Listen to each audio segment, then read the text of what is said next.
Donald Trump tries to reach across the aisle and appeal to his base during his first State of the Union to a divided House. The president adding that after nearly 2 decades of war, the time had come to try for peace in Afghanistan. Venezuela's army blocks a bridge on the border with Colombia. Forces loyal to Nicolas Maduro fear humanitarian aid coming into the country would lay the groundwork for a US-led invasion. And the European Commission derails a planned merger between Alstom and Siemens. The boss of the German giant slams the decision, saying it highlights the need for structural reform of the European Union.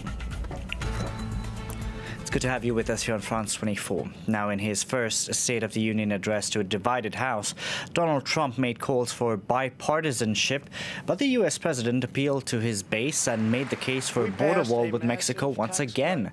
He called illegal immigration a threat to the safety and economic security of Americans. Trump also spent a large portion of the address touting his foreign policy accomplishments and announced his second meeting with the leader of North Korea. Take a listen. If I had not been elected President of the United States, we would right now, in my opinion, be in a major war with North Korea. Much work remains to be done, but my relationship with Kim Jong-un is a good one. Chairman Kim and I will meet again on February 27th and 28th in Vietnam. Now, while Donald Trump didn't give a specific date on when U.S. troops in Syria would be heading home, he did say he did not want the United States fighting endless wars. Pointing the finger at Afghanistan, he said negotiations to reach a political settlement have accelerated, adding that after nearly 2 decades of war, the time had come to try for peace. President Donald Trump pledged once again to reduce the number of U.S. armed forces in Afghanistan. But it all depends on ongoing negotiations with the Taliban. In Afghanistan, my administration is holding constructive talks with a number of Afghan groups, including the Taliban. As we make progress in these negotiations, we will be able to reduce our troops' presence and focus on counterterrorism. But just a day earlier, the Senate approved an amendment criticizing the decision to pull American troops from Syria and Afghanistan. Trump has argued that the U.S. should leave Afghanistan since before he took office. But in the summer of 2017, he made an abrupt U-turn, deciding to send thousands more troops to the country. My original instinct was to pull out, and historically, I like following my instincts. But all my life, I've heard that decisions are much different when you sit behind the desk in the Oval Office. The question is, how far will Washington go to ensure the political stability of the country before going ahead with the withdrawal of some of the 14,000 troops?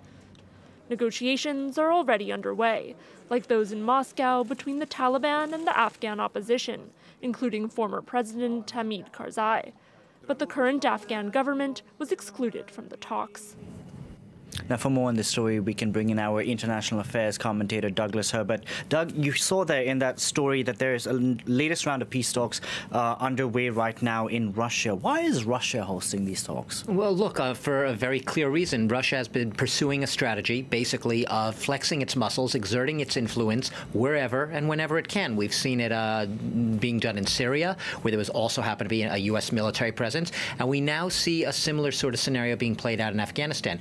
Russia's trying to essentially burnish its credentials as a power broker and basically remind everyone, as if you need reminding perhaps, that, you know, it's a major player on the world stage and in sort of injecting itself into Afghanistan. This is not the first time that Russia has played host to some form of talks between Taliban and Afghan officials. Back in November, Russia also hosted talks between Afghan government officials, not actually the government, but officials from a high peace council, members of the Taliban delegation, delegation based at their offices in Doha, Qatar, and also representatives from 7 countries in the region with interest. You know, Tajikistan, Uzbekistan, China, Iran. They were all around that table as observers as well.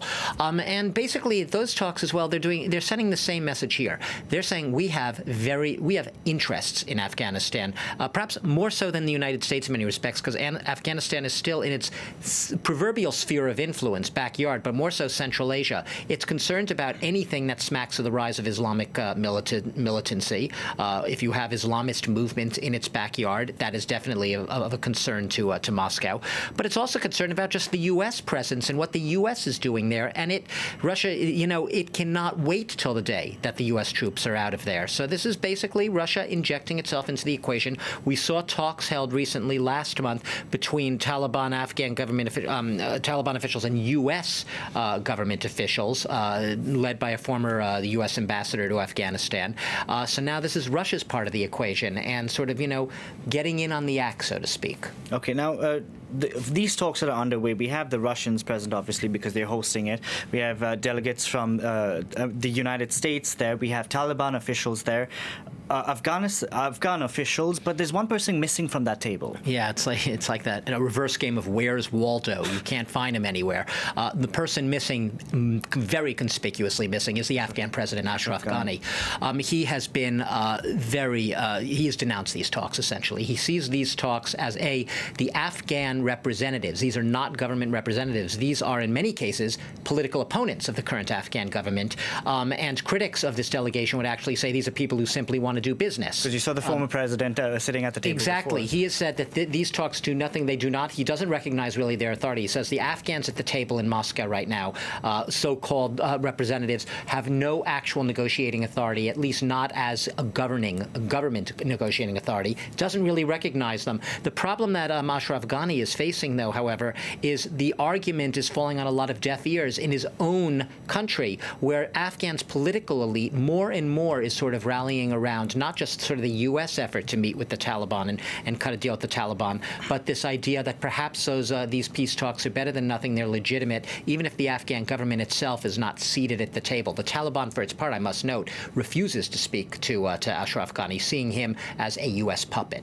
Okay, now the Taliban, very briefly, Doug, has tried to strike a conciliatory tone in the last few days, you know, have they softened their stance? Is that working? Fooling anyone? Well, fooling anyone? I mean, some people will always be, I suppose, fooled, but you don't have to be that skeptical or wary to doubt or be very leery of the things the Taliban's saying. And most notably, their most recent words are that their delegation, they're saying that they are ready to fully sort of recognize and have women participate in public life. Now, remember, this is a regime that literally barred, excommunicated women from any public life when they were ruling under a very sort of a terrorist, leadership before they were toppled by the U.S. Back in 2001. This was a regime that sent religious police out into the streets, and if a woman's ankles were exposed, that was, forbidden, and there would be dual punishment meted out. So all of a sudden, you're hearing the Taliban say, we recognize women's rights, we recognize their right to education, to the workforce, to political participation.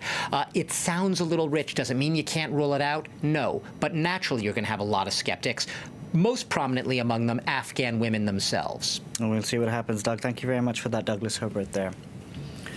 Now, the Venezuelan army has blocked a bridge on the border with Colombia. Forces loyal to Nicolas Maduro fear humanitarian aid coming into the country would lay the groundwork for a U.S.-led invasion. Opposition leader Juan Guaido, who has been recognized as interim president by a number of countries, including France and the United States, says 300,000 people risk death if the aid isn't delivered. Peter O'Brien reports. Every day, more than 50,000 people enter Colombia through Cúcuta. They're mostly Venezuelans, in search of food and treatment which is not available at home. There's nothing in Venezuela. We can't find medicine. Nothing. Not even vaccines for my baby. Families that have 2, 3, 4 kids are suffering because they don't have enough to feed their children. The United States is sending trucks of food and medicine to the city. It will be stockpiled until it's allowed to cross the border, after being requested by Venezuelan opposition leader Juan Guaido, who says 300,000 Venezuelans are at risk of dying if aid does not arrive. The Red Cross has agreed to distribute it once it's in the country, but the question is how it will get through in the first place. President Nicolas Maduro has insisted that nothing will enter. The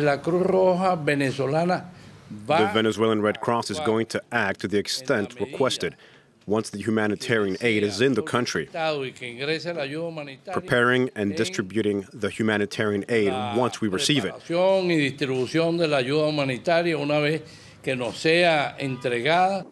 The Venezuelan military has barricaded one of the bridges on the border, despite the opposition-led National Assembly warning the armed forces not to block the aid. The army makes up much of Nicolas Maduro's power base. He said humanitarian aid would be the first sign of a US-led invasion. The German cabinet has approved legislation which would loosen a ban on doctors advertising abortions. Now, while the ban is set to formally remain in place, doctors and hospitals will be able to say on their websites that they do perform abortions, something they couldn't do until now. Anka Ola reports. Abortion is condemned in Germany, but the procedure is tolerated up until the 12th week of pregnancy, if a woman undergoes mandatory counseling 3 days before. However, finding where to go for an abortion has so far been a struggle. Paragraph 219A of the German Penal Code says it's illegal for doctors to publicly advertise that they do abortions, or share information on terminating unwanted pregnancies. Breaking this law carries a jail sentence of up to 2 years, or a hefty fine. Germany is the only Western European country with this kind of restriction, introduced in 1933 under Adolf Hitler. The law has become a political battleground, driving a wedge between members of Angela Merkel's ruling coalition. Junior partners, the center-left Social Democrats, wanted the law completely scrapped, which the conservative Christian Democrats firmly opposed.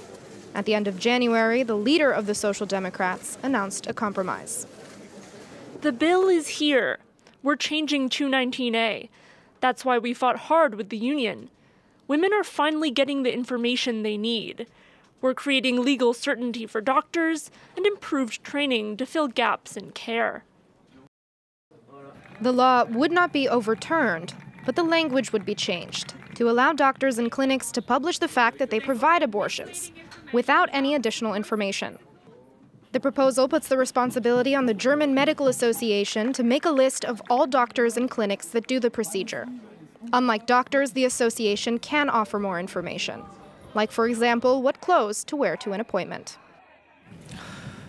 Macedonia has signed accession papers with NATO. It's a key step in joining the military alliance after a long-running name dispute with Greece. NATO Secretary General Jens Stoltenberg said it was a historic day. Macedonia will become the 30th member of the alliance once the deal has been ratified by all NATO members. Great to see you here. The chief executive of Siemens has hit out at the European Commission after the merger of the German giant's rail arm with France's Alstom was derailed. Joe Kaiser said it highlighted the urgent need for structural reform in the European Union. But Europe's competition commissioner defended her decision, saying the merger would have led to higher prices and less choice. For more on the reaction from France and Germany, here's Dave Keating reporting from Brussels. This decision was hugely watched, and the reaction from Paris and Berlin has been predictably furious. I mean, the argument that particularly Siemens was making is that EU competition rules is preventing European companies from really growing to a size under which they could take on their American and Chinese counterparts. People were starting to call this combined rail entity Railbus, like Airbus. Of course, Airbus, the plane manufacturer, is one of the great European success stories, and they were saying, look, if we create this rail giant, we can take on all the competition from around the world in terms of making these high-speed trains, which are increasingly being constructed around the world. And so the big criticism of this Commission ruling today is that it's going to hurt European companies and their ability to compete internationally. You could tell the Commission's very sensitive about this because Commissioner Vestager, in her press conference, which finished just now, went on at length defending the very principles of competition law and why EU competition law is important. So I doubt this is going to go away as a live issue because now people are using this example as a reason to say that the EU should change its competition law entirely. Dave Keating reporting there from Brussels. That's it from me. Thank you very much for watching.